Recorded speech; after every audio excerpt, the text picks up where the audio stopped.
He's doing things impulsively, and then that takes him out of his focus. Instead of saying, this is what I do, this is what I'm supposed to do, and this is the methodology I should be following, he even reported that in his discussion about himself. He knew in the trades, I should be doing this, but he won't do it. Why? Because he is being denied something that he wants to do with his community. He wants to be able to do something that he's been doing daily-ish, as he says, except for Fridays, but he can't do it. Not because he can't do it.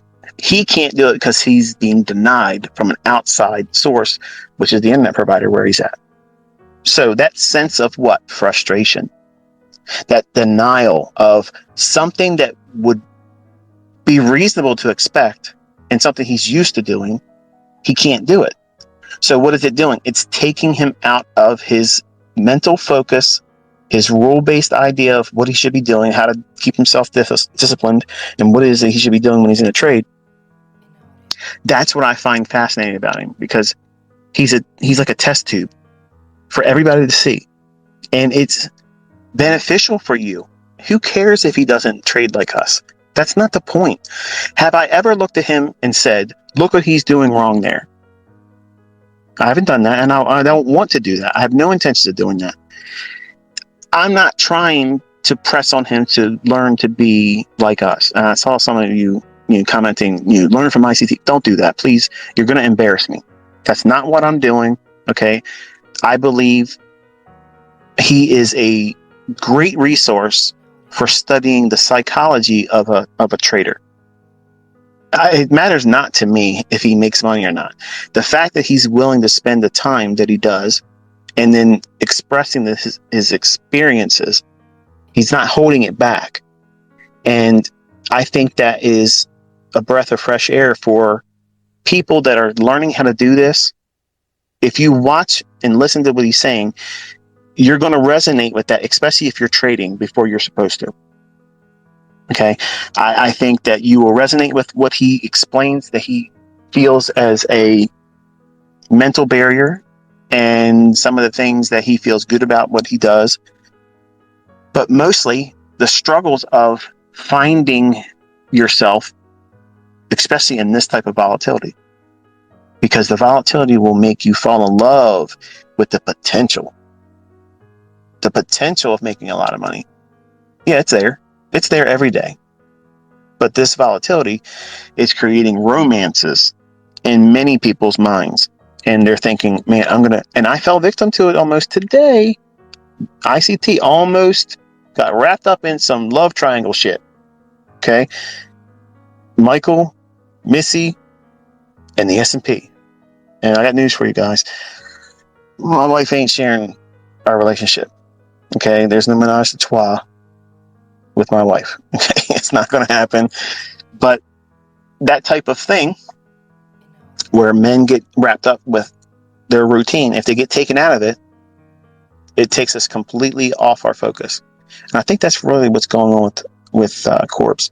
And maybe that makes sense to you now. Maybe it makes sense to what happens in your own trading, in your own analysis. How do you feel when your normal routine is disrupted? Okay. Do you have unexpected guests? Okay. I have a student that opened their home up to a in-law. Okay. And he admittedly did not want them staying with them, but trying to be the good spouse, trying to be the one that, I guess tries to do whatever to keep peace in the house, said, okay, they can stay here. And it's caused a nightmare for his routine as a husband, a father, an employee at the place where he works, and then come home and he's got to learn how to trade, and then he has to find time to trade. And this individual in the house, they're leaving things out when normally that doesn't go on in their house. These types of things is completely taking him out of focus. And he goes, does this sound like I'm being overbearing or frivolous? I was like, no. First of all, I wouldn't let anybody live with me. Okay. Number two, yes, I would be out of my mind. like, I'm a person, everything has to have its own place.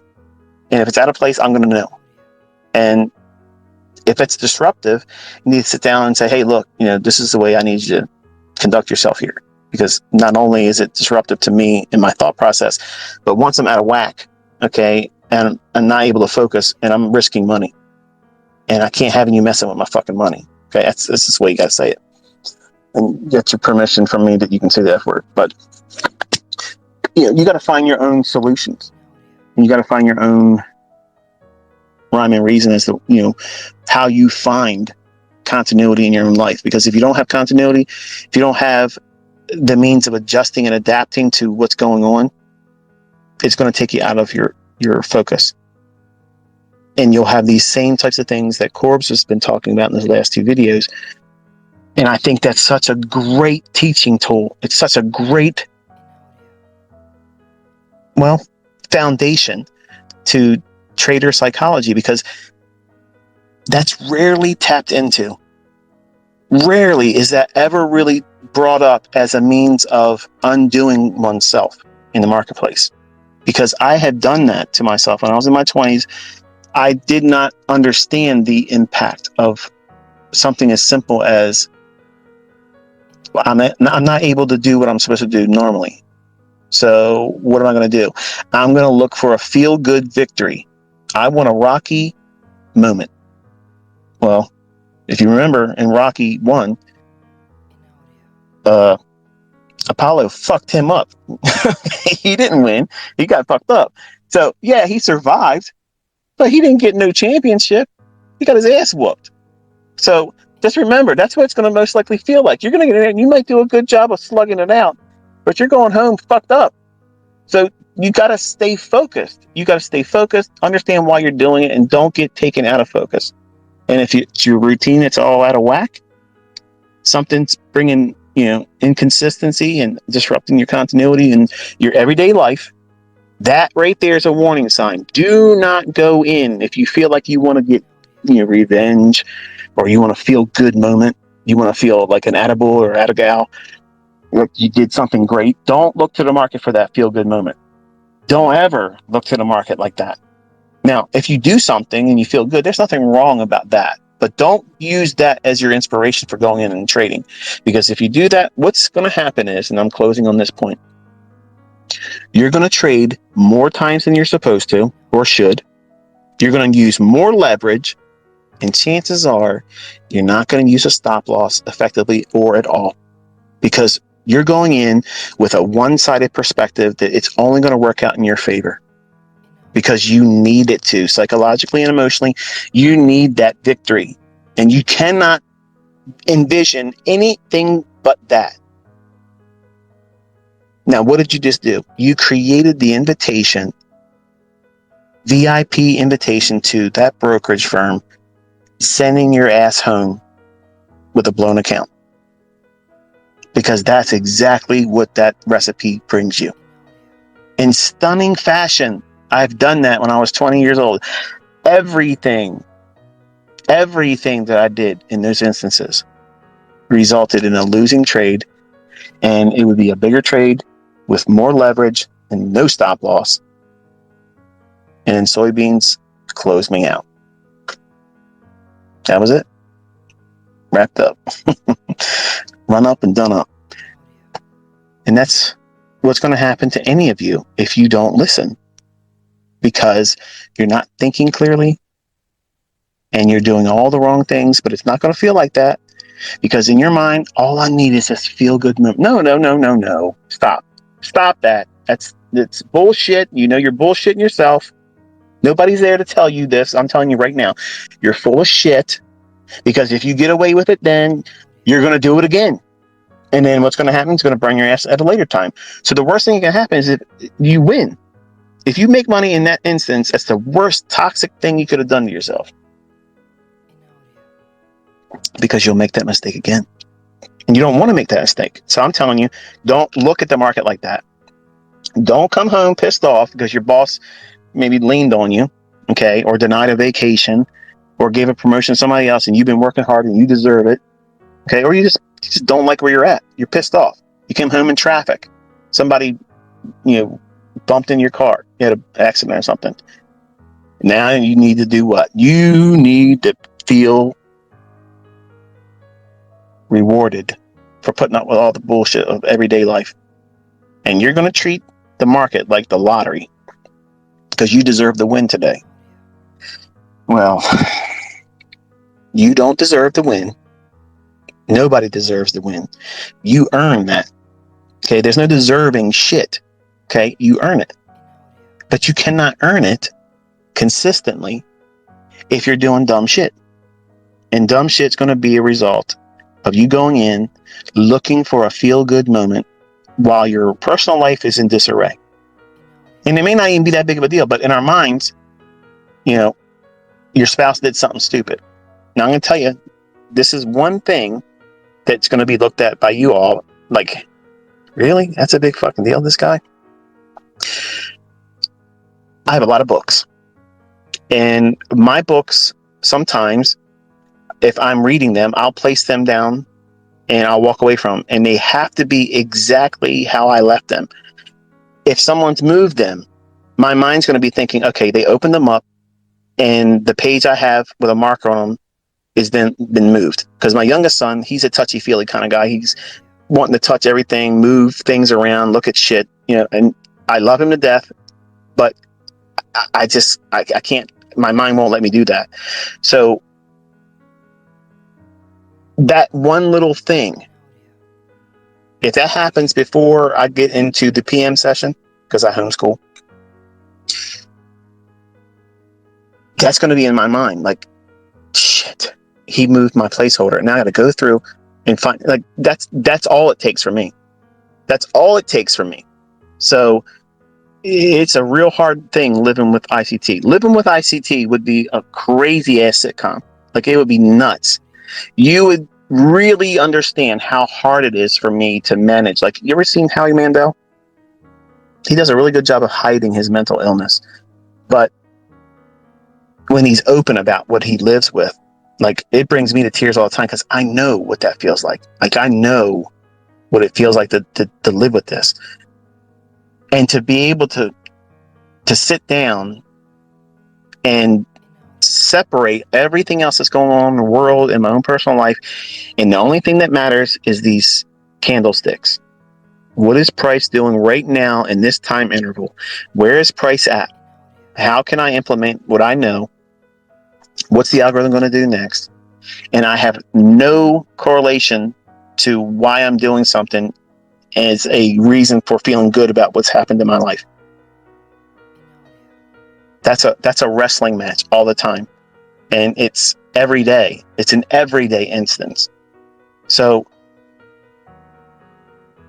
when I'm done and I've been given a really, well, I guess positive outcome, I'm thankful to the Lord. I always give thanks to him. And even when I lose, I'm thankful that's all I lost. Okay. I do lose once in a while and you'll see it and I'll show it to you.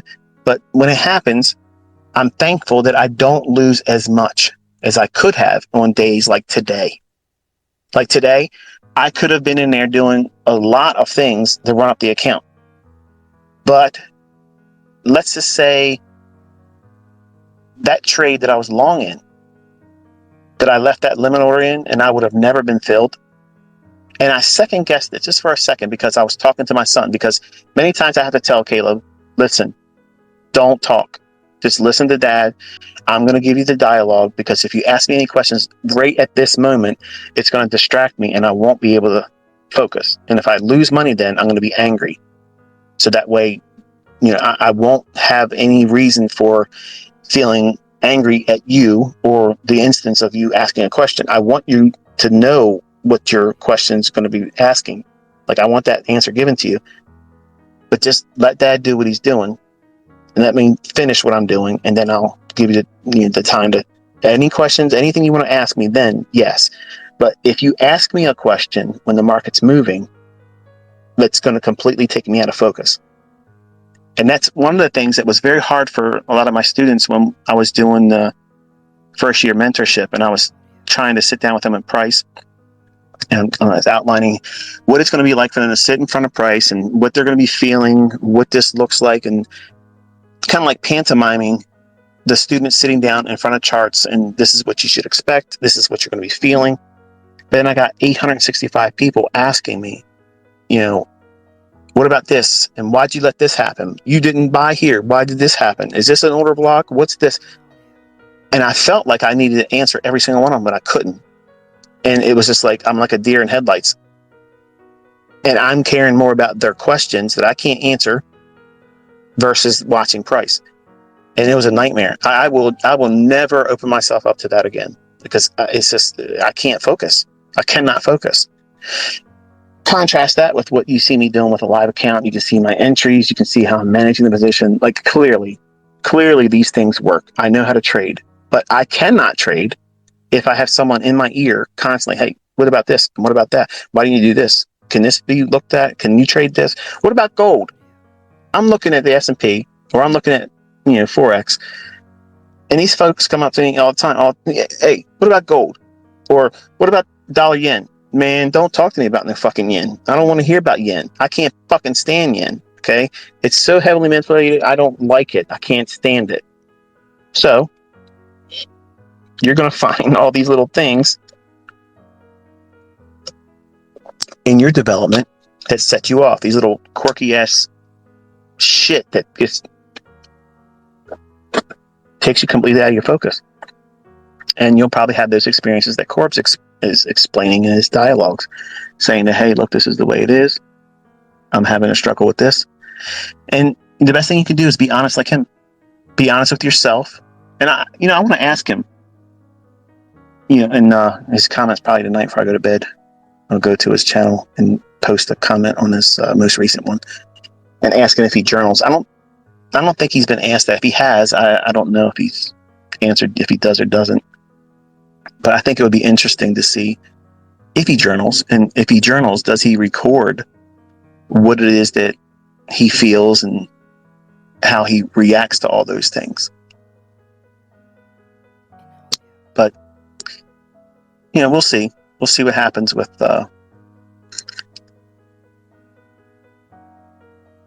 what he does with himself with a journal, whether he uses a journal or not. It'd be interesting to know.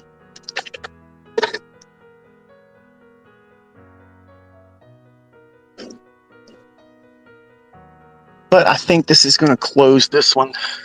Kind of talk myself